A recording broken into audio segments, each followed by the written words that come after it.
Welcome to Rudra భక్తి TV. నేను మీ భవ్య. అయితే హైదరాబాద్కి చాలా దగ్గరలో ఉన్న ప్రసిద్ధ శివాలయం, వందల ఏళ్ల చరిత్ర ఉన్నటువంటి కీసరగుట్ట చరిత్ర తెలుసుకుందామా? మరి ఇంకెందుకు లేట్ చేస్తున్నారు? ఇప్పుడు నేను ఆ ఆర్చ్ దగ్గరే ఉన్నాను. నాతో పాటు మీరు కూడా వచ్చి ఆలయ చరిత్రను, ఆనవాళ్లను ఒకసారి సందర్శించండి. ఇంకో విషయం, ఆలయానికి సంబంధించిన ప్రత్యేక విషయాలన్నీ కూడా తెలియాలి అంటే వీడియో ఎండ్ వరకు చూడండి. కమాన్.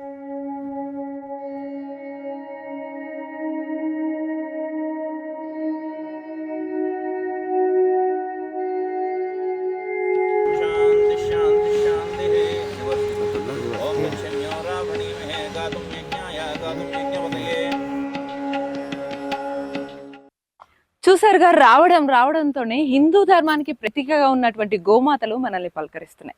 అంటే ముందుగా వెళ్తే అటు మనకు నందీశ్వరుడు దర్శనం ఇస్తారు. మరి ఈ గోమాతల్ని చూసిన తర్వాత వెంటనే మీరు నందీశ్వరుడి దగ్గరికి వెళ్తారు. మరి నాతో పాటు కూడా వచ్చి నందీశ్వరుని చూస్తారు.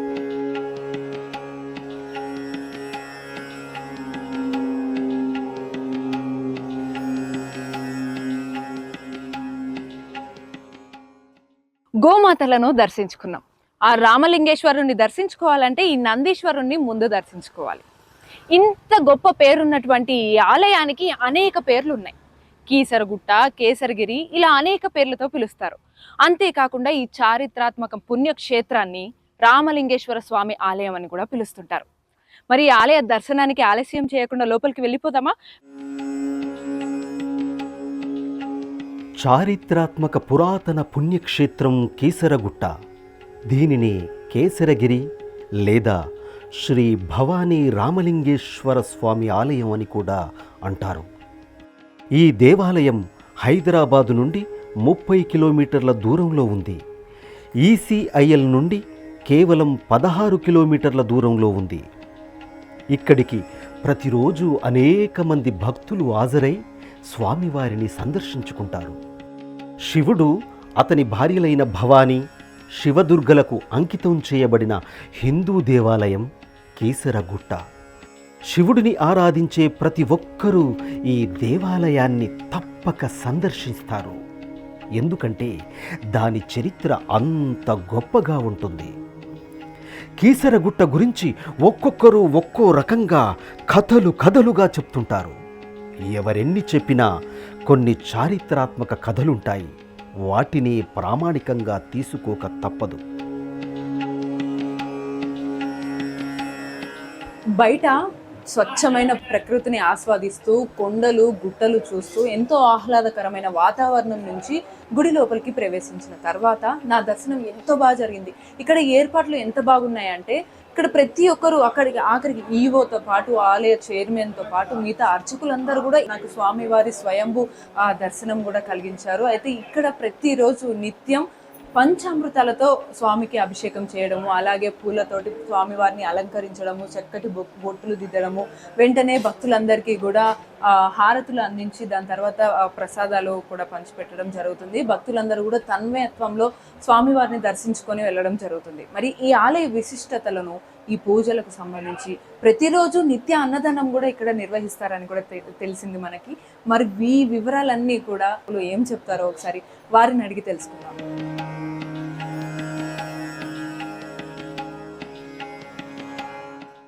అక్కడక్కడ మనకు శివలింగాలు కనిపిస్తున్నాయి. ఇంకా ఈ ఆలయానికి పేరు కూడా శ్రీ రామలింగేశ్వర స్వామి ఆలయం అని పేరు వచ్చింది.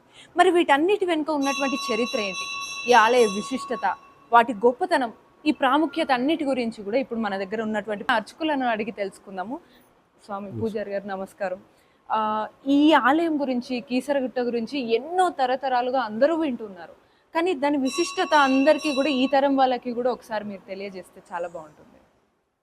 అయితే త్రేతాయుగంలో సాక్షాత్ శ్రీరామచంద్రుడు ఈ ప్రాంతానికి వచ్చాడనమాట. సీతాదేవితో సహా కూడుకొని ఈ ప్రాంతానికి వచ్చాడు. వనవిహారానికి వచ్చి ఇక్కడ ఉన్నటువంటి ప్రకృతి సౌందర్యం ఎంతో బాగుందన్నమాట. ప్రకృతి ఆయనకు చాలా బాగా నచ్చి ఇక్కడ ఒక శివలింగ ప్రతిష్టాపన చేద్దామని నిర్ణయించుకొని ఆ శివలింగ ప్రతిష్టాపనకు కావాల్సిన ముహూర్తం పెట్టుకున్నాడు. తర్వాత ప్రతిష్టకు కావాల్సినటువంటి శివలింగం కావాలి కాబట్టి హనుమంతుడిని కాశీకి పంపించాడు. ఒక శివలింగం తీసుకురా, నేను ప్రతిష్ట చేసుకుంటానని చెప్పడం వల్ల హనుమంతుడు కాశీకి వెళ్ళాడు. అక్కడ హనుమంతుడికి ఎన్నో శివలింగాలు కనిపించాయి అన్నమాట. అయితే హనుమంతుడు ఏమని ఆలోచించాడంటే, ఏదైనా ఒక శివలింగం తీసుకొస్తే మరి ఆ రాముడు ఇష్టపడతాడో లేదో అని చెప్పి ఆలస్యం చేశాడు అక్కడ. అయితే రాముడికి ఇక్కడ ముహూర్త సమయం దగ్గరకు వచ్చింది. స్వామి మరి ఇంతవరకు నాకు శివలింగం తీసుకురాలేదు, ముహూర్త సమయం దగ్గరకు వస్తుందని చెప్పి ఆ పరమేశ్వరుని ప్రార్థించాడు శ్రీరామచంద్రుడు. అయితే అప్పుడు పరమేశ్వరుడు స్వయంభూగా వెలిశాడు. ఇక్కడ మూల విరాట్ ఉంది కదా, స్వయంభూగా వెలిశాడు శ్రీరాముడి కోసం. అప్పుడు శ్రీరాముడు ముహూర్త సమయానికి ప్రతిష్ట పూర్తి చేశాడు. అయితే హనుమంతుడు ఏమని ఆలోచించాడంటే 101 శివలింగాలు తీసుకొస్తే అందులో నుంచి నా స్వామికి ఇష్టమైన ఒక శివలింగాన్ని తీసుకుంటాడని చెప్పి కాశీ నుండి 101 శివలింగాలు తీసుకొచ్చాడు. అయితే ఇక్కడికి వచ్చేసరికి ప్రతిష్ట పూర్తి అయిపోయిందని చెప్పాడు శ్రీరామచంద్రుడు. ఆయనకు ఎంతో బాధ అనిపించింది. అరే నా స్వామి కోసం నేను 101 శివలింగాలు తీసుకొచ్చానే కాశీ నుండి, అంత కష్టపడి తీసుకొస్తే ఇక్కడ ఒక్క శివలింగం కూడా ఉపయోగపడలేదని చెప్పి బాధపడ్డాడు అనమాట హనుమంతుడు. ఆ బాధపడి తోకతో ఆ శివలింగాలన్నీ కూడా విసిరేశాడు. ఆ శివలింగాలన్నీ కూడా ఈ కొండపైన, మీరు అన్నారు కదా ఇప్పుడు, ఆ శివలింగాలన్నీ కూడా ఈ కొండపైనే చెల్లాచెదురుగా పడిపోయాయి. కొన్ని అయితే వేరే ఊర్లలో కూడా పడ్డాయి. విసిరడం వల్ల వేరే ఊర్లలో కూడా ఉన్నాయన్నమాట ఈ శివలింగాలు. మళ్ళీ ఆ రాముడు ఏమని ఆలోచించాడంటే, హనుమంతుడు బాధపడుతున్నాడు, ఆయన బాధ కోపం పోవడానికి ఆయన తెచ్చినటువంటి 101 శివలింగాల్లోంచి ఒక శివలింగాన్ని మళ్ళీ ప్రతిష్ఠించాడు శ్రీరామచంద్రుడు. ఆ శివలింగం ఇక్కడ వామభాగాన, అంటే స్వామి ప్రతిష్ఠించినటువంటి మూల విరాట్కి వామభాగాన మళ్ళీ ఒక శివలింగం ప్రతిష్ఠ చేయడం జరిగింది. అది కాశీ నుండి తీసుకొచ్చినటువంటి శివలింగము కాబట్టి ప్రతిష్ఠ చేసి ఆ స్వామి పేరు మారుతి కాశీ విశ్వేశ్వర స్వామి. మారుతి అంటే హనుమంతుడు, కాశీ నుండి తీసుకొచ్చింది కనుక మారుతి కాశీ విశ్వేశ్వర స్వామి. స్వామివారి పేరు రామలింగేశ్వర స్వామి. సాక్షాత్ శ్రీరామచంద్రుడు ప్రతిష్ఠించాడు కనుక రామలింగేశ్వర స్వామి అని పెట్టడం జరిగింది. కొండ కూడా నీ పేరుతో విరాజిల్లుతుందని చెప్పి హనుమంతుడికి మాటిచ్చాడు శ్రీరామచంద్రుడు. అందుకే ఈ ప్రాంతం పేరు కేసరిగిరి.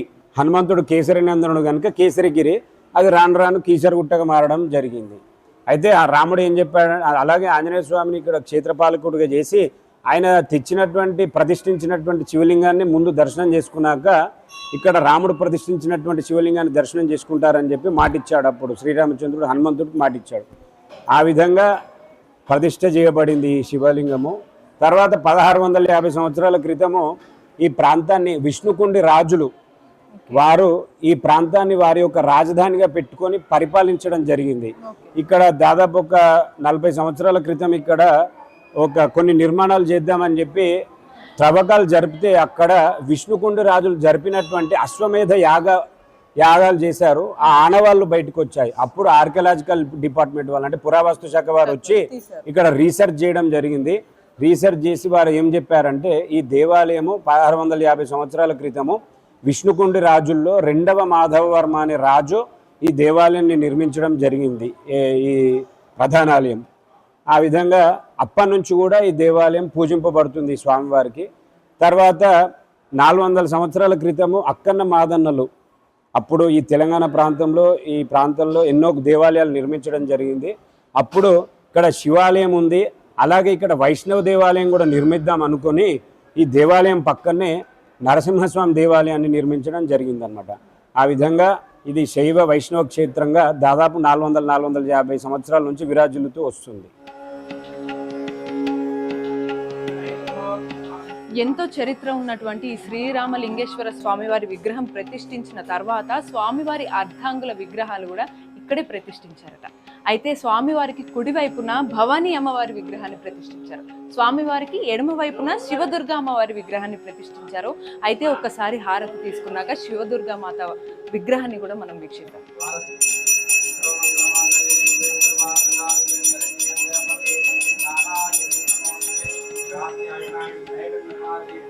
महालक्ष्मी महाकाली महासरस्वती कर्पूर आनंद मंगल नीराजनं दर्शयामि राजनामं शुद्ध आचमनीयं समर्पयामि नमस्कारोमि.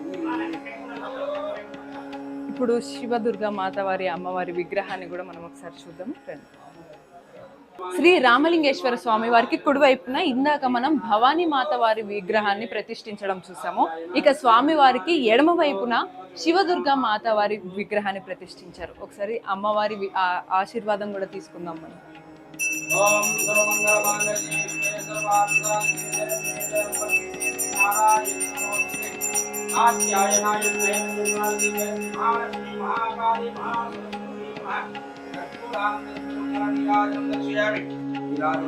शुद्ध आचमनीयं समर्पयामि नमस्करोमि।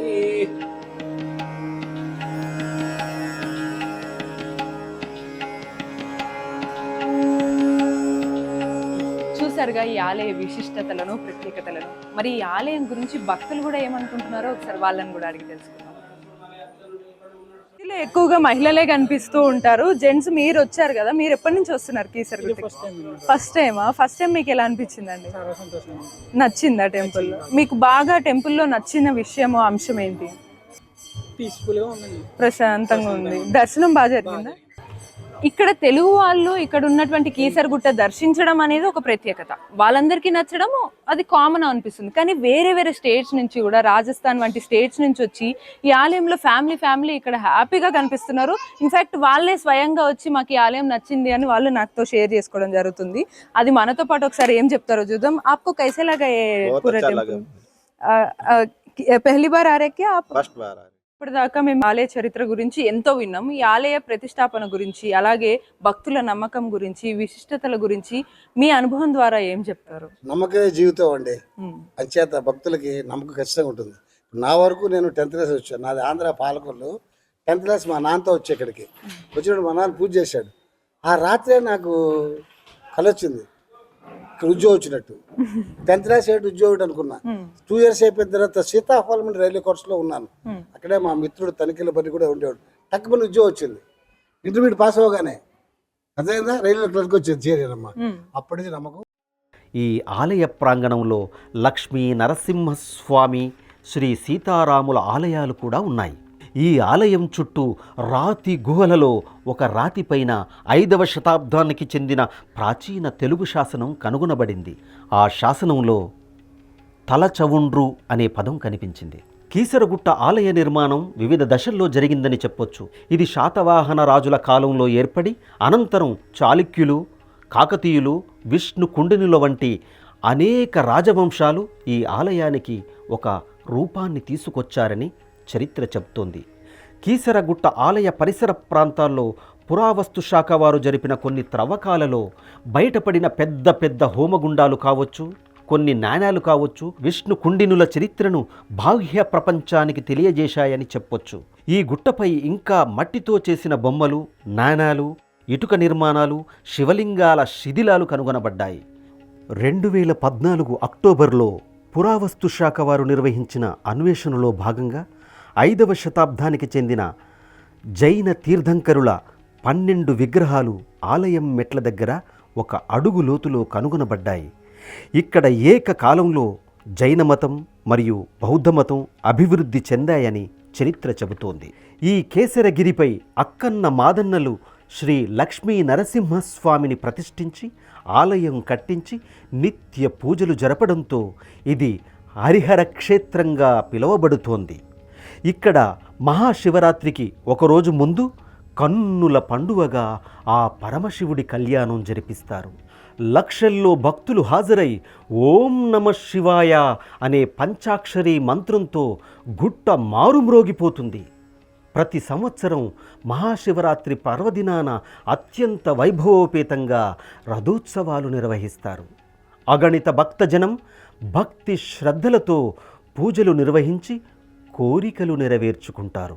తెలంగాణ రాష్ట్ర ముఖ్యమంత్రి శ్రీ అనుముల రేవంత్ రెడ్డి గారు కీసరగుట్టను రామప్ప గుడిలా తీర్చిదిద్దుతానని తెలంగాణ ప్రజలకు హామీ ఇచ్చారు. నిజంగా అదే జరిగితే భక్తులకు కలిగే ఆనందం అంతా ఇంతా కాదు. రామప్ప గుడిలా తీర్చిదిద్దడానికి కోట్ల రూపాయలు కేటాయించారని, అవి త్వరలో విడుదలై పనులు ప్రారంభమవ్వాలని ఆ రామలింగేశ్వర స్వామిని వేడుకుంటున్నారు భక్తులు.